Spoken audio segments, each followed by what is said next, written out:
Call data తీస్తారండి? Call data అనేది ఒక వ్యక్తి ప్రైవసీకి సంబంధించినటువంటి విషయం.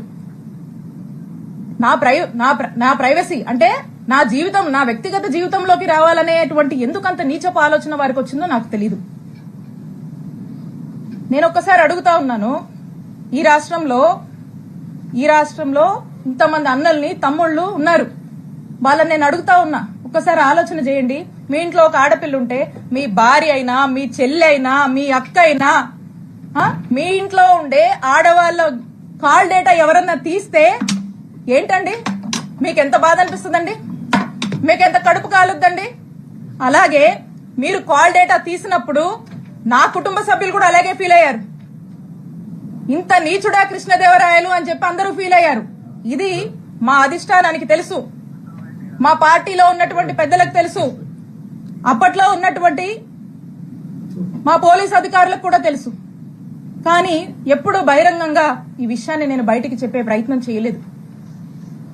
ఇది జరిగినప్పుడు మా నాయకుడు జగన్మోహన్ రెడ్డి గారికి ఇంత మీన్ మెంటాలిటీ ఉన్నటువంటి ఈ వ్యక్తి ఈ విధంగా నన్ను ఇబ్బంది పెట్టి ఈ విధంగా చేశాడు అని చెప్పి, కాల్ డేటాలు తీస్తాడా అని చెప్పి నేను మా ముఖ్యమంత్రి గారికి షేర్ చేసుకున్నప్పుడు, 4 గోడల మధ్య జరిగినటువంటి విషయం. మా ముఖ్యమంత్రి గారు మహిళా పక్షపాతి, మహిళలంటే ఎంతో గౌరవం, 2 ఆడపిల్లల తండ్రి. ఆ ఇంట్లో ఆ 2 ఆడపిల్లలకు ఎవరికైనా ఒక మహిళకు జరిగితే, వాళ్ళ ఇంట్లో మనుషులకు ఎలా జరిగితే ఎలా మనం బాధపడతాం, మన విషయంలో మనం ఎలా బాధపడతామో, నా విషయంలో కూడా మా నాయకుడు జగన్మోహన్ రెడ్డి గారు ఆ రోజు అంతే బాధపడి ఇమీడియట్ గా అక్కడ ఉన్నటువంటి ప్రభుత్వ అధికారులకు, పోలీస్ అధికారులకు ఇన్స్ట్రక్షన్ ఇచ్చి ఇమీడియట్ గా నెసరీ యాక్షన్ తీసుకోమన్నారు.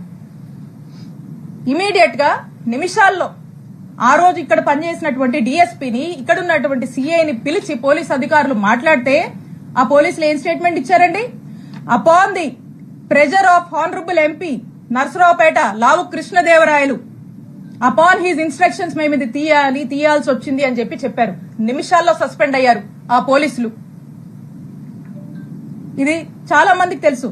ఇదేదో వీళ్ళేదో కట్టుకదల్లి నా మీద ఏమాత్రం కూడా పస లేకుండా, సబ్స్టెన్స్ లేకుండా నా మీద ఏదో కేసు పెడితే నేను మాట్లాడట్లేదండి. నేను ఇదిగోండి ఆ ఎఫ్ఐఆర్ కాపీ కూడా ఉంది, మా నంబర్ల మీద తీసినటువంటి ఎఫ్ఐఆర్ కాపీ ఇది కూడా ఉంది, ఎవిడెన్స్. అక్కడున్నటువంటి డిఎస్పీ, అక్కడున్నటువంటి సిఐ సస్పెండ్ అయ్యారు. అది అందరికీ తెలుసు. నేనేదో మీలా కట్టు కదలల్లి ఏదో మాటలు చెప్దామని రాలా.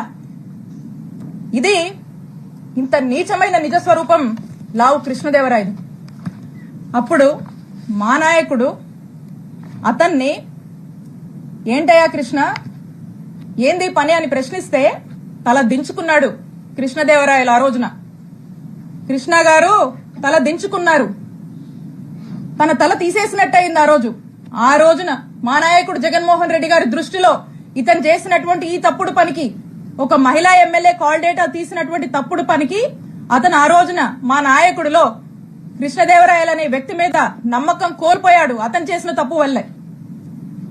అది మనసులో పెట్టుకొని, అదే కోపం మనసులో పెట్టుకొని ఈ రోజున రివెంజ్, అధికారం ఉంది కాబట్టి ఈ రోజున రివెంజ్ తీసుకునేటువంటి భాగంగా, ఈ రివెంజ్ లో భాగంగా ఈ కట్టుకథలల్లి ఈ రోజు నన్ను డిఫేమ్ చేస్తూ నా మీద ఒక నింద, నా మీద ఒక ముద్ర వేసేటువంటి ప్రయత్నం లావు కృష్ణదేవరాయలు గారు చేస్తా ఉన్నారు.